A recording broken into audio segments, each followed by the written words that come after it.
Good morning, UUSS. Am I on? Now I am. Very good. It's so great to be back. Missing you last week. Everyone would join in hymn 100. I've got Peace Like a River this morning. We're going to do all 6 verses and get our voices warmed up for a wonderful day.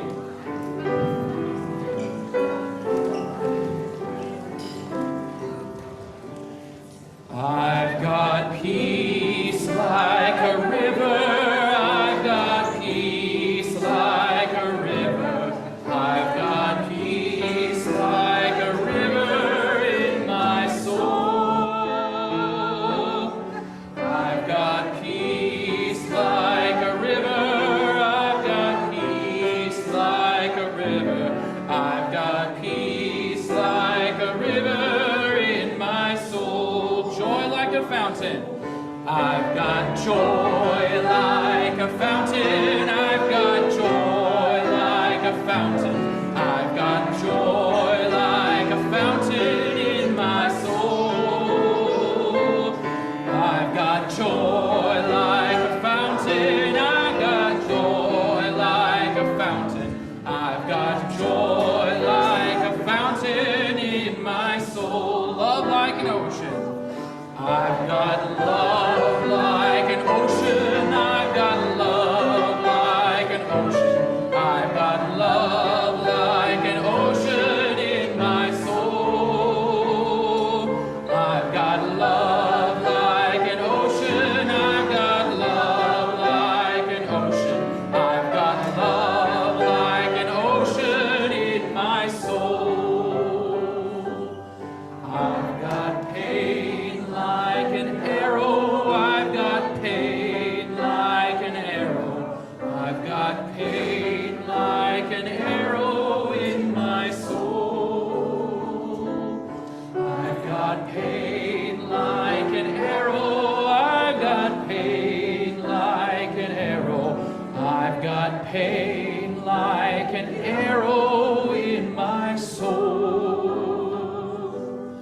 I've got tears like the raindrops. I've got tears like the raindrops. I've got tears like the raindrops in my soul. I've got tears like the raindrops. I've got tears like the raindrops. I've got tears like the raindrops in my soul. I've got strength like an ocean. I've got strength like an ocean. I've got strength like a mountain in my soul.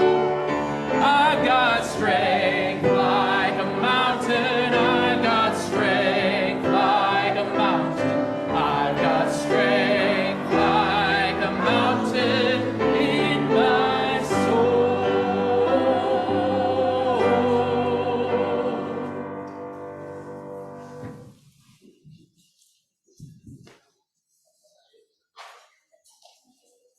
Good morning, everyone.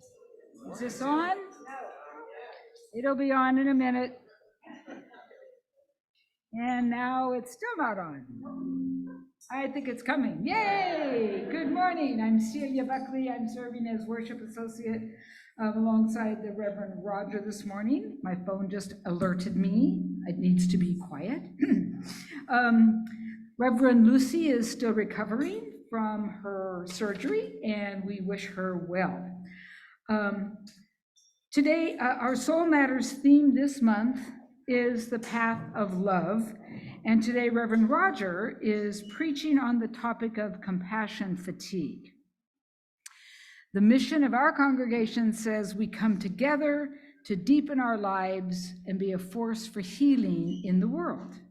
And towards this end, we acknowledge that UUSS exists on the occupied ancestral territory of the Nisenan, Southern Maidu, and Miwok people.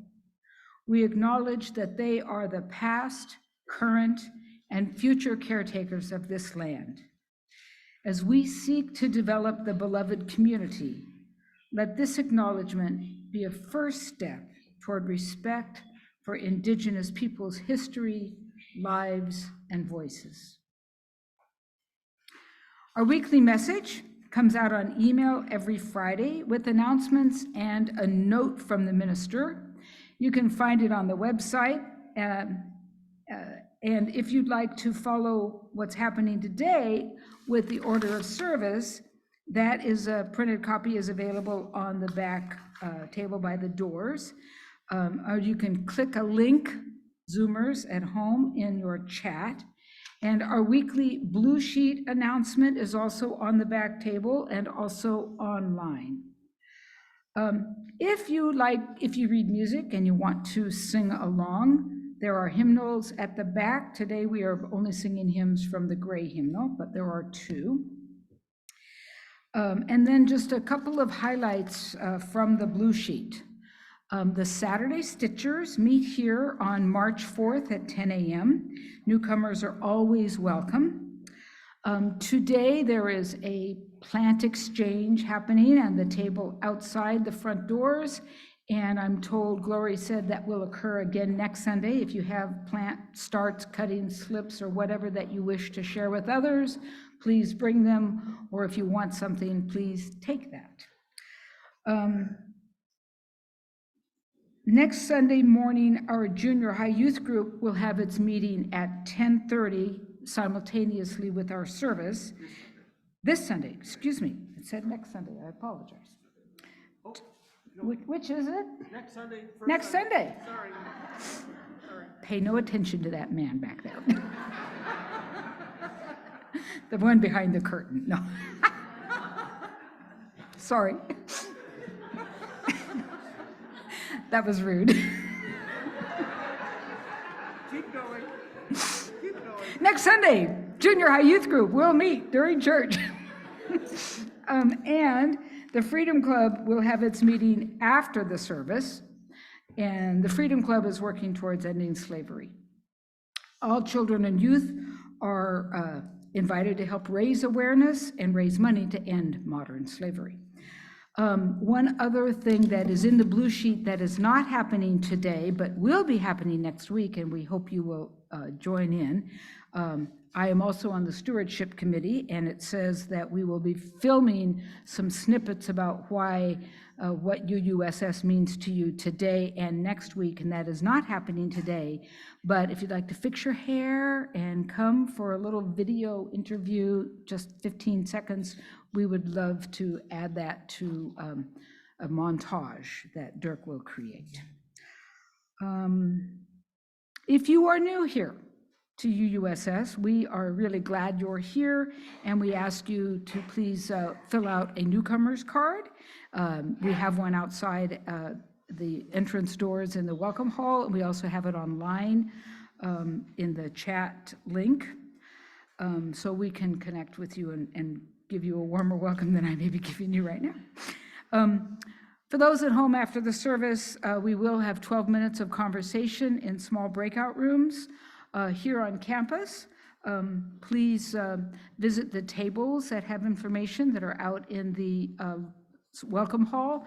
Get yourself some coffee or tea and enjoy talking to one another in person. And now, please turn off any noisemaker you have on your person so that we can all be in a sacred space and can experience the service without any distractions. And as you do so, Karen Sparrow has, Karen Sparrow? Is it Karen Gunderson? It's you? I don't know. It says Karen Sparrow has an announcement. Okay. Way too many Karens. Good morning. Thank you for coming on this wonderfully rainy morning. Today, I'm representing the nominations committee, and here's some information we need you to know before the upcoming elections. Before those elections can take place, candidates need to be found. Okay, now keep looking at me. Don't. This is where the nominating committee comes into play.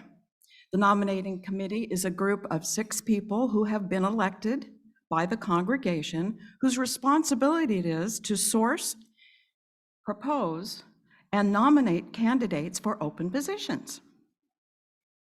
Part of the reason for us talking to you during the service, as members of the nominating committee, we want to raise awareness that the process to find candidates for elected positions for this year's election has already started. Consistent with our role, between now and April 15th, we are looking for individuals to fill positions. The actual election process will take place at our May congregational meeting. There are currently 11 positions on the ballot, 5 of which the incumbents have chosen to run for re-election. The remaining 6 are open and in need of candidates. Keep looking at me. Come on.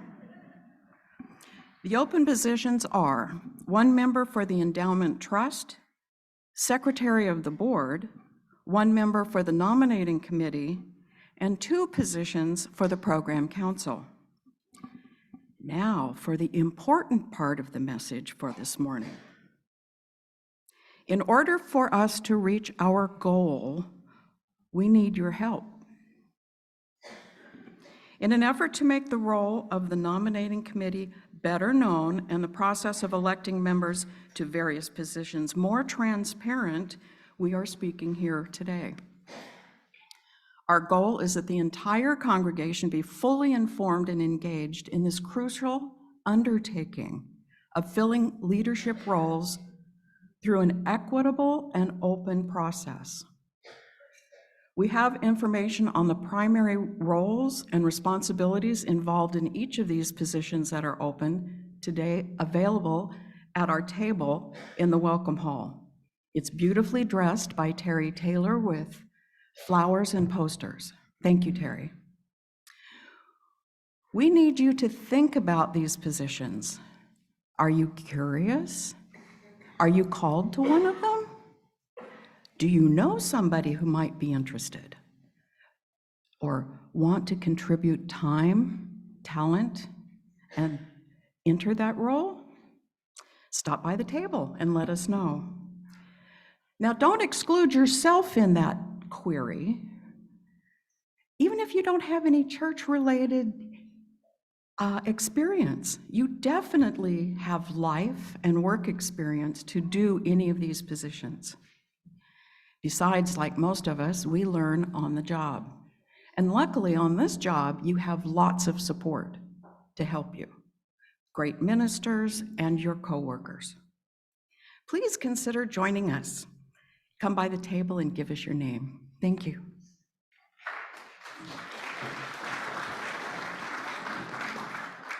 Thank you, Karen.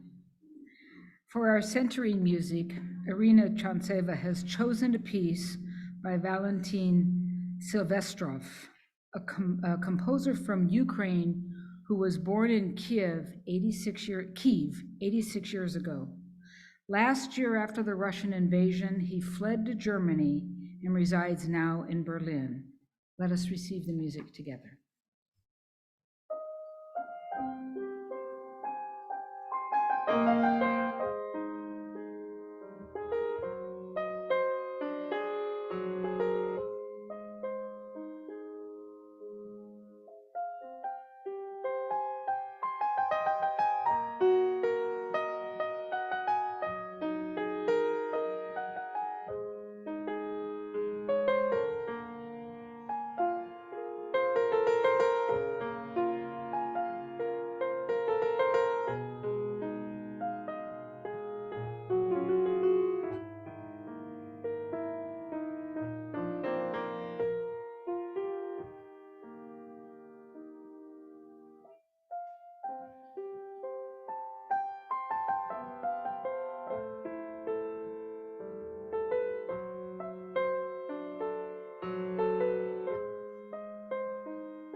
This is the time to get it ready to light.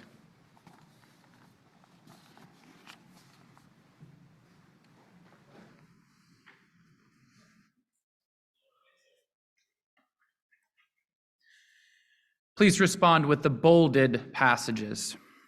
We kindle this flame, the symbol of our search for understanding.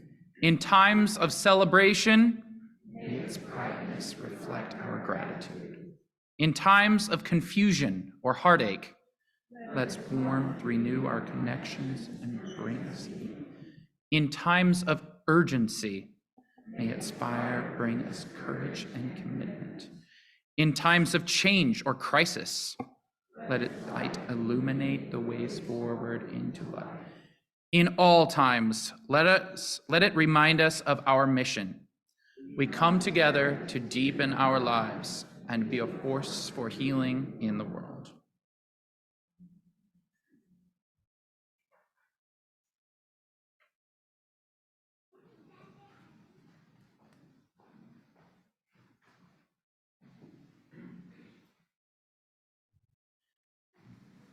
Now is the time for youth, kiddos, and such to come on up before we send you on your way to continue the service as you do in your space, as we, of course, sing. You gotta put one foot in front of the other and lead with love. Put one foot in front of the other and lead with love.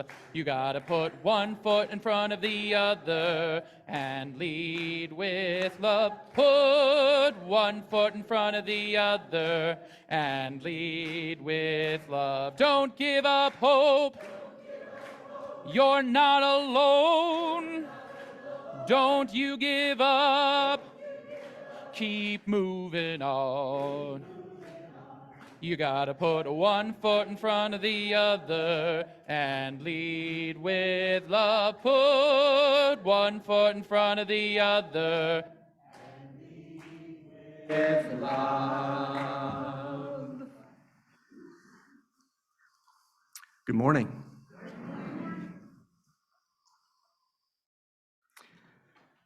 Good morning, wherever you are. And here, I know there are a number of people who are visiting us for the first time or back after a time away. So it's good to be together. For our joys and sorrows, you can find a link to submit them for the Sunday service, or just to let the ministers know what's going on. You'll find that link in the Friday weekly message, or you can call the office before the end of the week. We have a number of health concerns to mention and people to hold in our thoughts. Pam and John Martin are not here, as they are most Sundays, because they're getting over COVID, and we send them our healing wishes and healing wishes to everyone who's dealing with respiratory conditions right now. And my co-minister, Reverend Lucy, continues resting at home and healing from surgery, and we're sending her love and holding her in our prayers, especially because she does plan to be here next Sunday with us and plans actually to be in the office for part of this week. We share the joy of several of our members and loved ones who are making progress after medical procedures and who are feeling thankful for the attention of caring professionals and grateful for access to health care. We hold in love those who have made visits to hospital emergency rooms recently, and we send our wishes for strength and steady improvement. We hold in love those in our circles of care who are still in the midst of treatment, who are facing an unwelcome diagnosis.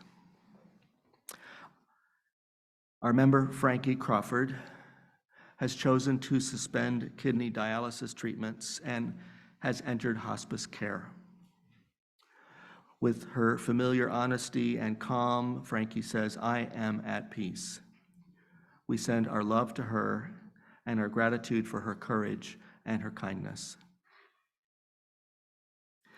From these poignant and loving thoughts, let us turn our attention to some of the besieged parts of the world.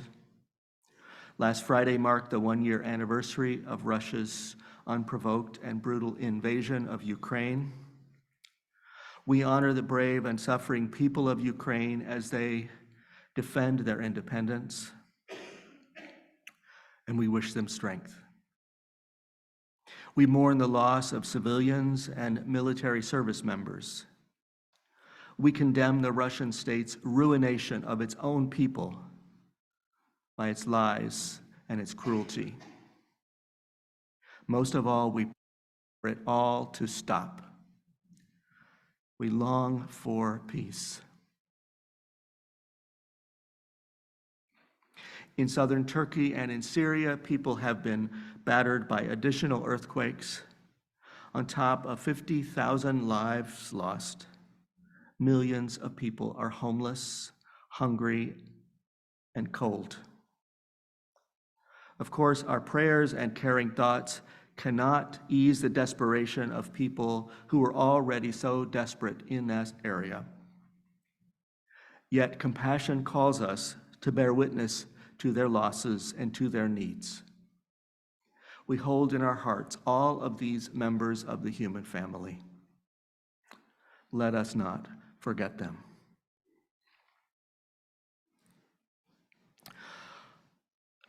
Among us this morning, our hearts are holding so many sorrows and hopes and so many reasons for joy and gratitude. Knowing this, let us pause now to center ourselves in an awareness of our breathing, followed by a time of prayer. So I invite you to take a deep breath in with me and pause for a moment and then exhale deeply. In.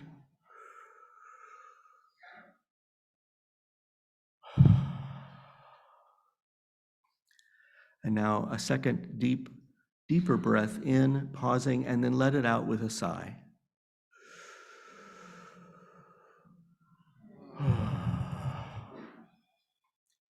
And now a third and final time, in deeply, pausing, and then breathing out with a sigh, full of the sound of your spirit.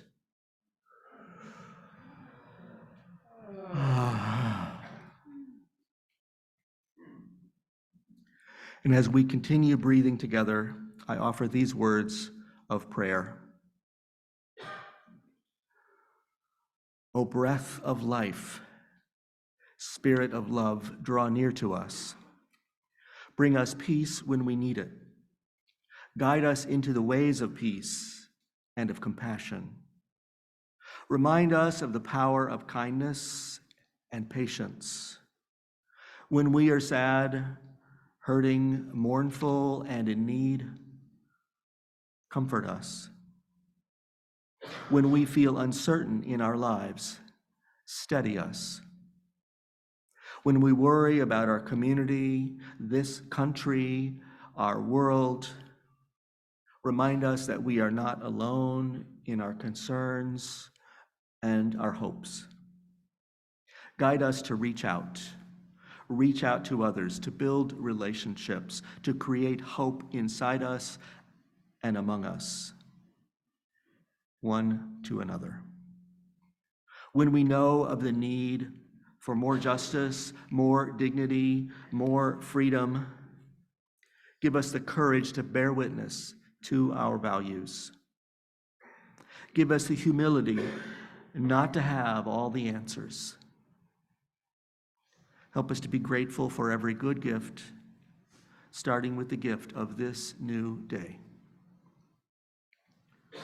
O breath of life, Spirit of love, be with us now and in the days to come. Bring us peace when we need it. Lead us to extend peace and share it when we can. Blessed be, and amen. And now let us take a minute of silence for our personal prayers and private contemplations.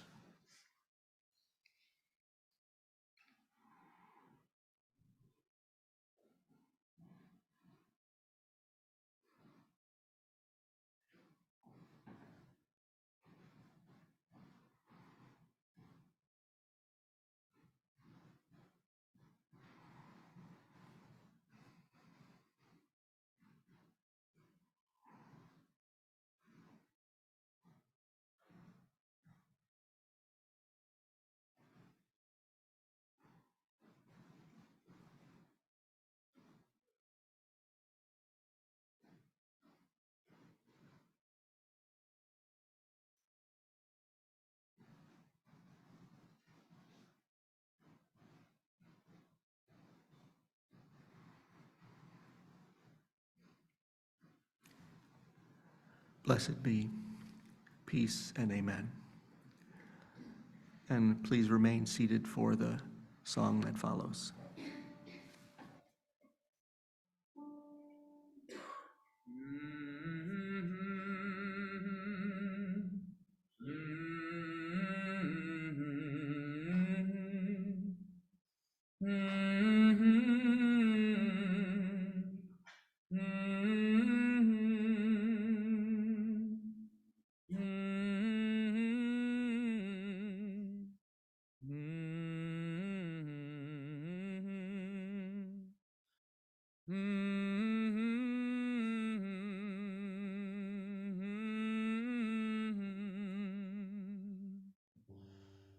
Love will guide us, peace has tried us, hope inside us will lead the way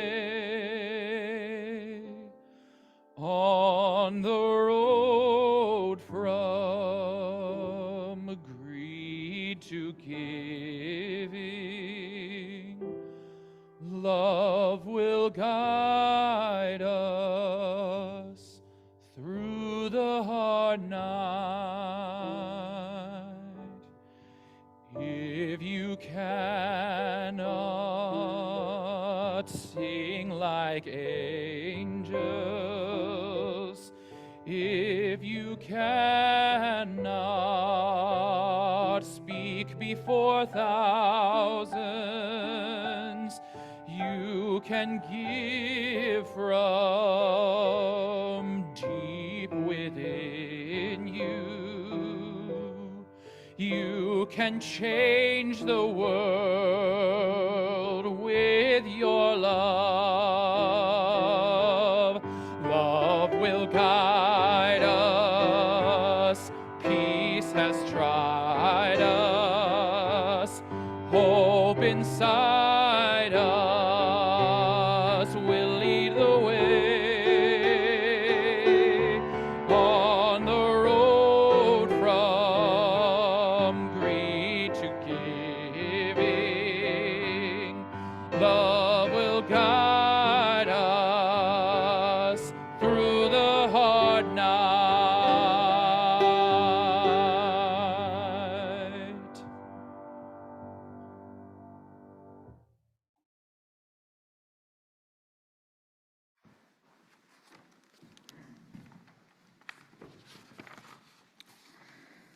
I have a reading to share with you today. And this reading is a well-known passage from chapter 5 of the Gospel of Matthew. It reflects the call to compassionate care and service. This version comes from the First Nations version of the New Testament. This new translation uses the storytelling style of indigenous North Americans. Among other religious terms, it refers to God as creator and Jesus Christ as the chief and as the true human being. Matthew 25 speaks of the day of judgment. When the true human being comes in all of his power and shining greatness, along with all of his spirit messengers, he will sit down in the seat of honor. All nations will be gathered and come before him. He will choose between them like a shepherd separates the sheep from the goats. He will put the sheep on his right and the goats on his left. Then the chief will say to the sheep on his right, "The blessing of my Father rests upon you. Come into the land of Creator's good road that has been prepared for you from the beginning of the world. For I was thirsty, and you gave me drink. I was hungry, and you fed me. I was a stranger, and you gave me lodging. When I was sick, you took care of me, and when I was in prison, you visited me. When did we do all these things for you? The good-hearted ones asked him. I speak from my heart, he answered them. Whenever you did for the least important of my fellow human beings who needed help, you did it for me. Then the chief will say to the goats on his left, go away from me, you who have bad hearts, into the fire that burns everything up, made for the evil trickster snake and his messengers. For when I was hungry, you gave me nothing to eat. When I was thirsty, you gave me no drink. And when I was a stranger, you turned me away. When I needed clothing, you gave me nothing to wear. And when I was sick and in prison, you failed to visit me. Honored one, they questioned, when was it that we saw you like this and did nothing? I speak from my heart, he answered back. When you did not help the ones who needed it most, you failed to help me.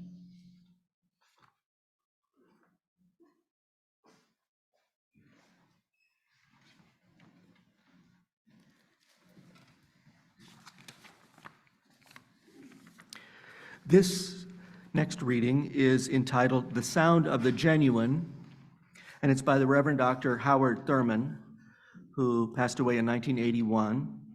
In 1953, he became the dean of the chapel and the campus chaplain at Boston University, a Methodist institution.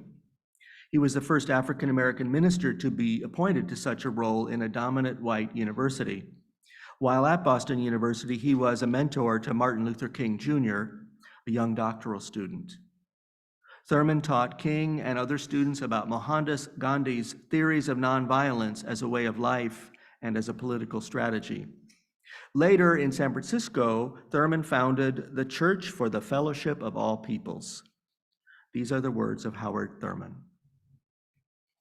There is something in every one of you that waits, listens for the genuine in yourself.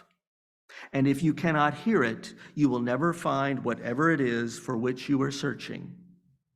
And if you hear it and then do not follow it, it was better that you had never been born. You are the only you that has ever lived. Your idiom is the only idiom of its kind in all the existences. And if you cannot hear the sound of the genuine in you, you will all your life spend your days on the end of strings that somebody else pulls. There is in you something that waits and listens for the sound of the genuine in yourself.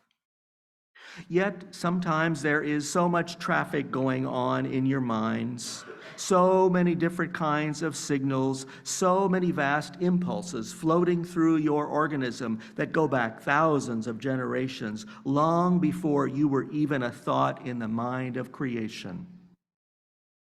And you are buffeted by these. And in the midst of all of this, you have got to find out what your name is. Who are you? How does the sound of the genuine come through to you? The sound of the genuine is flowing through you.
Thank you, Irina.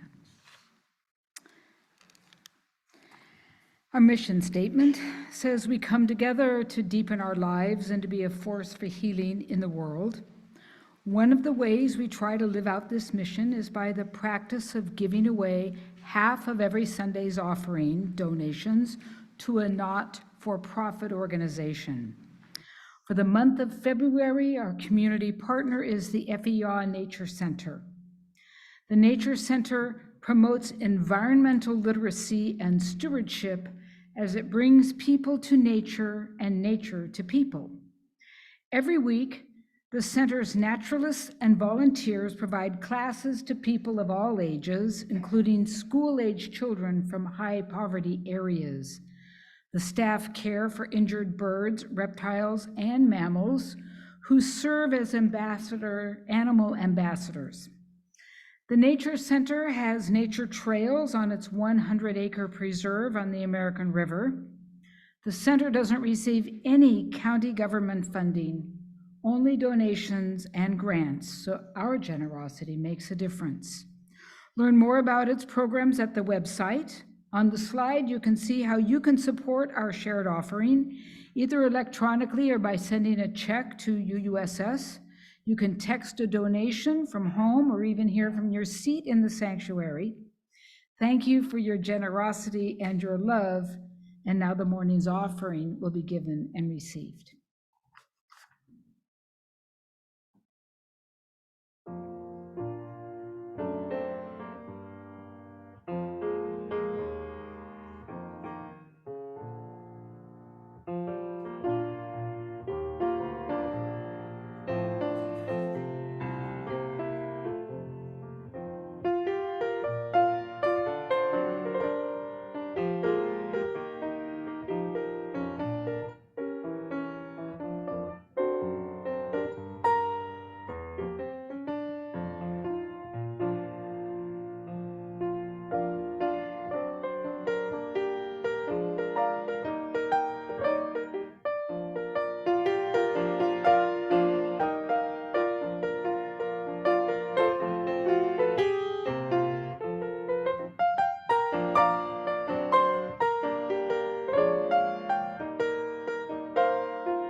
As the greeters bring forward the offering and the slide appears, please join me in saying the response to our offering.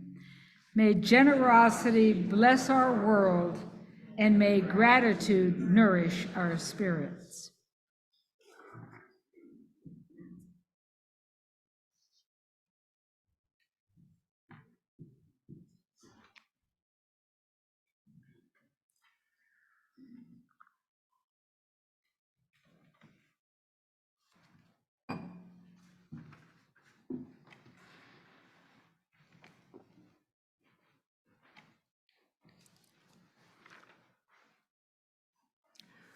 The religious historian Karen Armstrong asserts that most of the world's philosophical and faith traditions have something like the Golden Rule in them.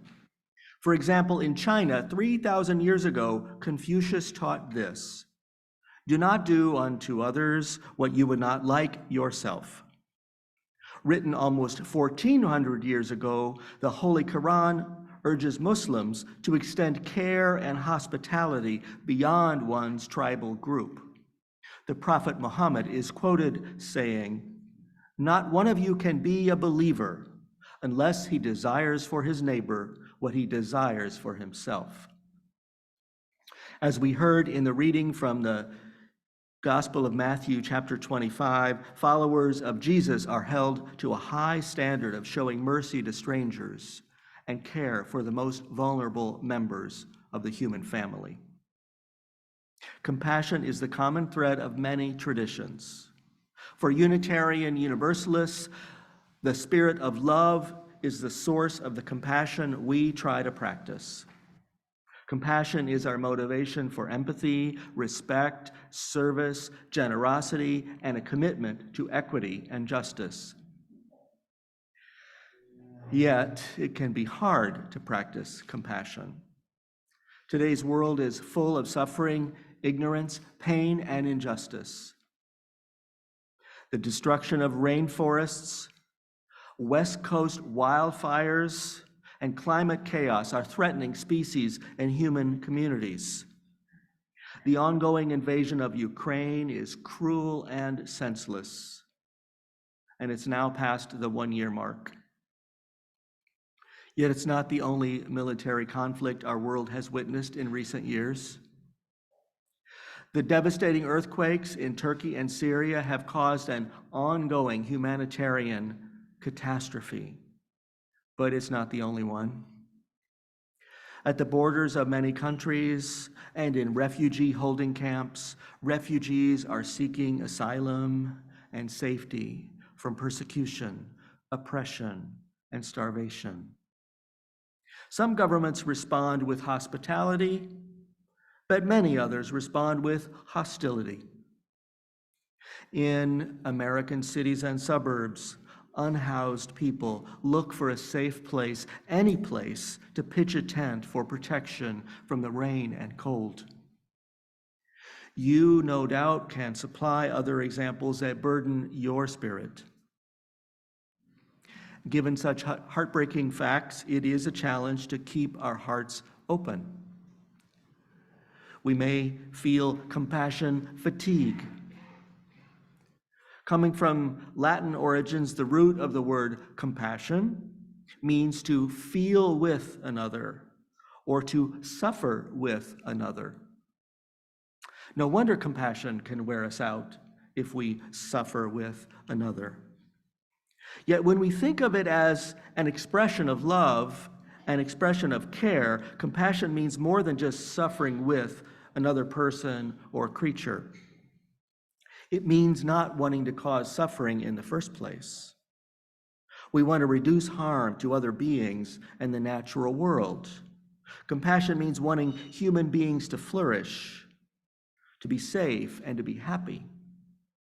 Compassion is a recognition that we are mutually dependent and interconnected, and it is the act of care based on that reality of connection. In the founding story of Buddhism, nearly 2,500 years ago, it was foretold that a young prince named Siddhartha would be a great leader. As the prince grew up, his parents kept him comfortable, and they kept him in the palace all the time. They protected him from the painful realities of the world. But the young man was curious, and he convinced the palace guards to take him for a carriage ride around the region. In the villages, he was astounded to see for the first time people who were sick and in pain. So he learned about human sickness and suffering. When he saw a dead body, he had to ask for an explanation, and he learned about human mortality and loss. These discoveries compelled him out of his easy life and onto the road. He became a traveling teacher and a poor monk whom we know as the Buddha. He showed that we suffer when we try to avoid the reality of life, rather than bearing witness to life with honesty and mindfulness.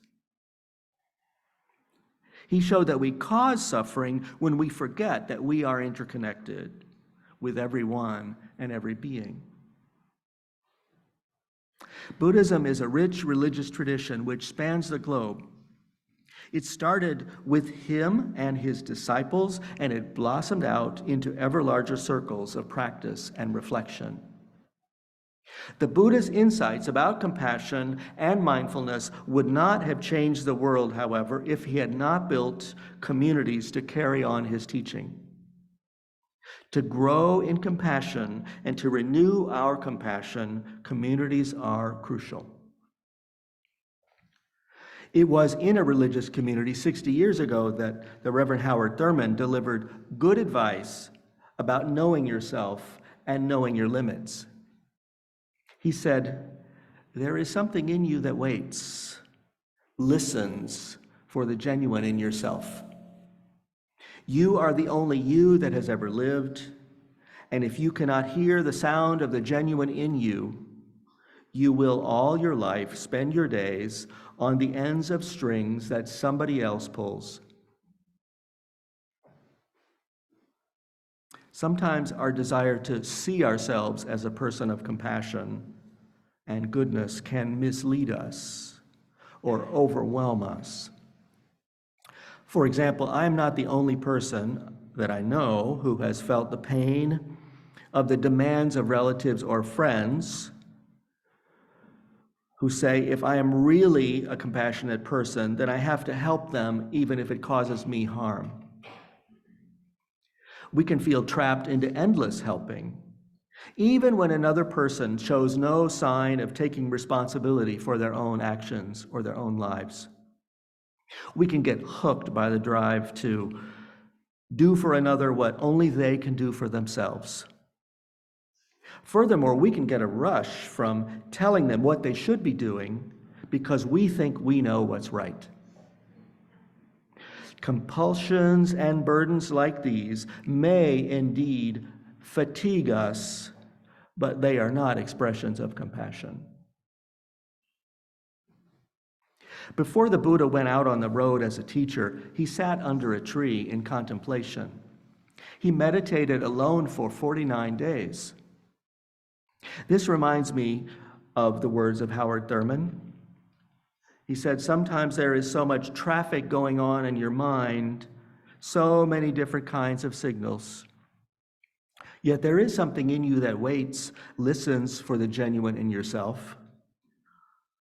Who are you? How does the sound of the genuine come through you?" Before Jesus of Nazareth began his own ministry of teaching and healing, he went into the wilderness alone for 40 days. The Christian season of Lent began this past Wednesday, and it lasts 40 days. And Lent recalls his time in the wilderness. On his long wait in the wilderness, Jesus thought about how he was called to live, and he doubted whether he was up to it. Who are you? How does the sound of the genuine come through you?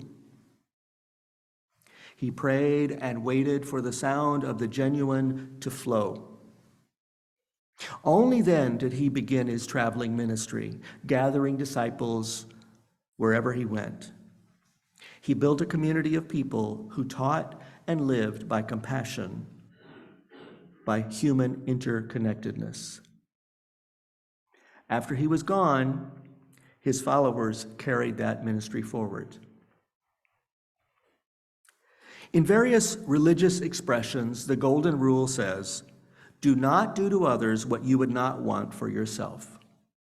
Treat others as you would like to be treated." To treat our compassion fatigue, or to prevent compassion fatigue, we need to treat ourselves as kindly as we would like to treat others. Dr. Andrew Bean is a Sacramento therapist and mindfulness teacher. He wrote a book entitled The Zen of Helping. Speaking to other helping professionals, he writes that compassion fatigue results in a loss of the energy and clarity that we need in order to be present for those we seek to support.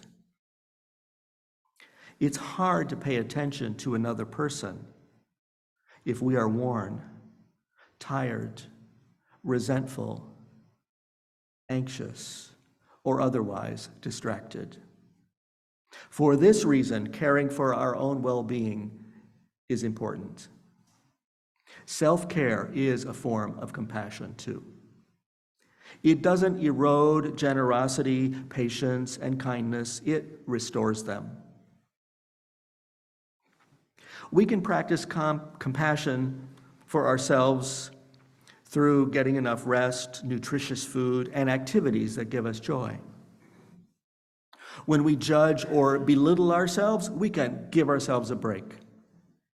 We can take time with people who care about us. We can connect with people who inspire us. One of the ways that I restore myself is by reaching out for mutual support. 5 years ago, I became friends with a minister who serves a UU church on the East Coast. We check in now and then by text and telephone. We share ideas and we listen to stories of our ministries. He's about 17 years younger than I am and has been in the ministry for less than I have. And when we talk, I am amazed at how committed and compassionate he is. I am amazed and a little embarrassed. He gets energized about an injustice taking place in his community or in the country, and he speaks out. In addition, he can recount a touching exchange he's had with a church member. He speaks with such care about them.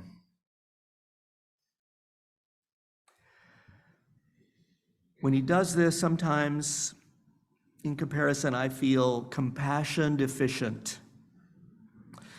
Imagine my surprise when I found out that he sees me in the same way that I see him. He says that I demonstrated compassion. I practiced being present with other people, and I cared about them. Well, I didn't want to talk him out of that impression, so I left it at that. Our conversation made me appreciate that we shore up one another's compassion. You could call our friendship a mutual inspiration society. When one of us doesn't have quite as much compassion as he thinks he should, the other seems to provide a little extra. We balance each other. The point of my story is that to practice compassion in a sustainable way, being connected in a community is crucial. It is an essential aspect of self-care. Of course, to experience compassion fatigue, we first got to practice compassion. Otherwise, we're just feeling cynicism or greed, or we're ignoring our common humanity. It can be so easy to get caught up in the vicious intolerance that's fueled by disinformation on social media and by some of the more noisy and cruel news commentators. The enemy of compassion is not our weariness or heartbreak, but resentment, fear, and separation from our sense of belonging to one another. To me, it is a blessing to spend most of my time with people who earn their compassion fatigue honestly. A few years ago, I was waiting at a red light behind a few cars at the end of an exit ramp. It was a clear Sunday morning, and I was heading to church. Standing by the light pole was a person holding a cardboard sign asking for money. "Anything helps," it read. I was used to seeing this worn-out-looking person at that stoplight on many Sunday mornings. As the light changed to green, the car in front hesitated. The window came down. An arm reached out, and the hand held out a couple of green bills of money. In the privacy of my car, I voiced exasperation at this brief delay, and I felt my judgment rise at the gesture of giving money to someone begging at a highway exit ramp. How will that help? How do we know they're truly homeless? Maybe they'll use the money for drugs or alcohol. What a foolish thing. I felt righteous as well as annoyed. And then I realized that the person in the car was a member of this congregation. And they were also headed to church.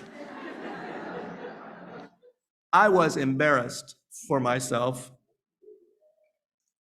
That other driver may not have been analyzing the usefulness of their gift. They may not have been thinking that they were trying to solve a problem.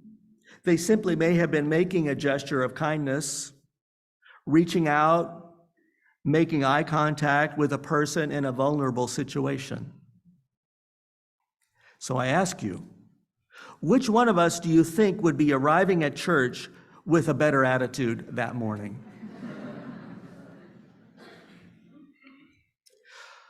For me, the lesson of this has little to do with the question of whether it's helpful or pointless to give a person money if they're begging. Nor does the lesson have to do with rushing to judgment, but that would be a good lesson. The lesson is that even with our good intentions, it is easy to run low on compassion. This can be a result of exhaustion, perfectionism, impatience, negative self-judgment, or all kinds of stressful situations that we encounter. We can fall short of how we really want to live and act and speak to other people.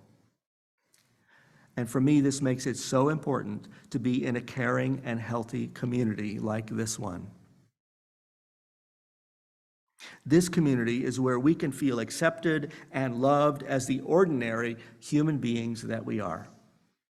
This is where we can find forgiveness for being imperfect, impatient, distracted, fatigued. This is where we can find inspiration from other people.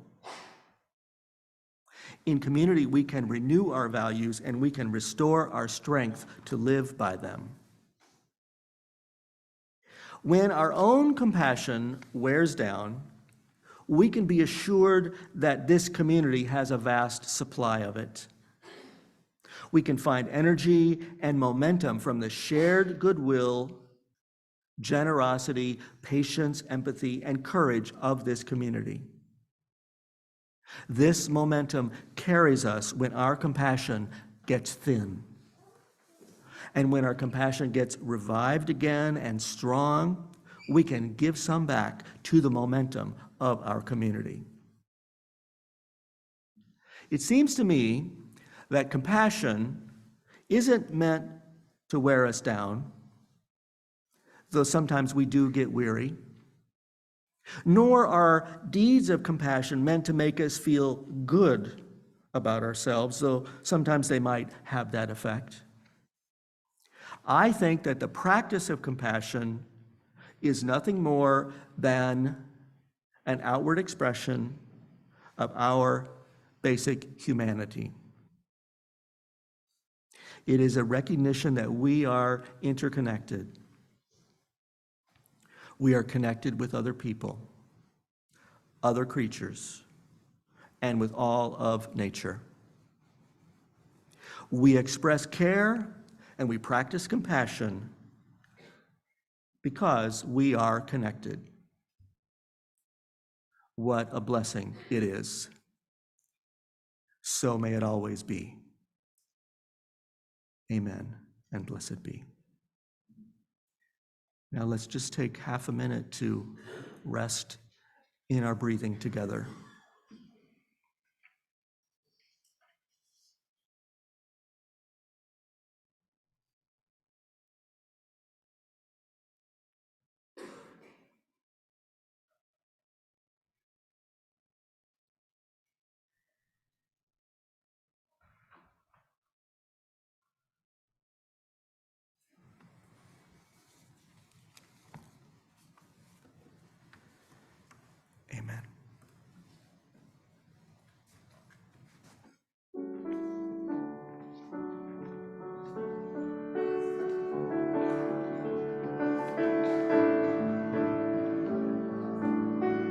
as we're invited to practice compassion and lean on one another in the community to strengthen that, let's make a statement and say that we are willing. I am open and I am willing, for to be hopeless would seem so strange. It dishonors those who go before us, so lift me up to the light of change.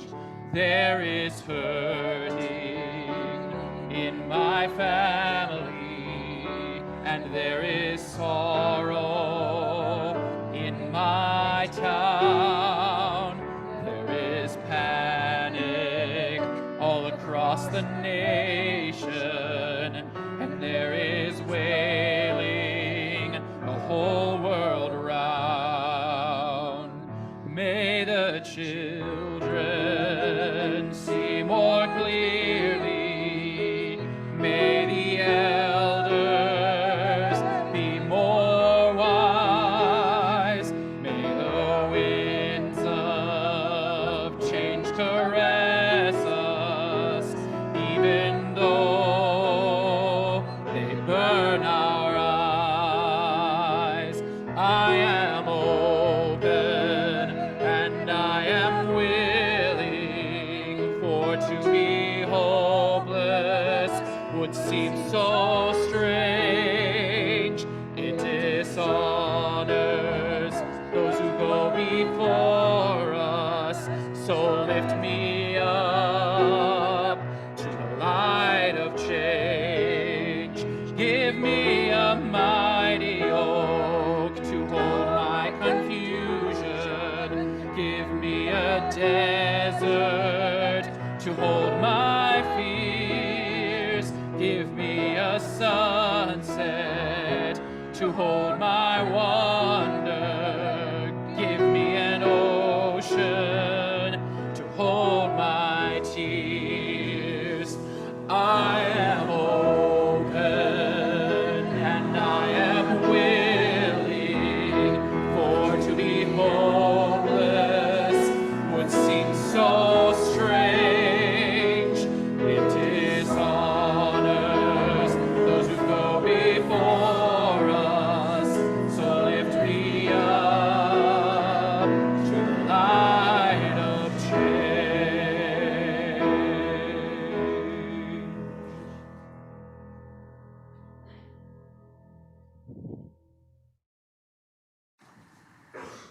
Please join me in speaking the words on the slide as we prepare to extinguish the chalice. We extinguish this flame, but we carry the light, love, and commitment of this gathering into the days to come. I invite you to reach out to us, reach out to one another. If you're at home, reach out to us and we reach out to you. May you depart in peace and return in joy. For all who see God, may God go with you. For all who embrace life, may life return your affection. And for all who seek a right path, may a way be found and the courage to take it step by step, one day at a time. Blessed be.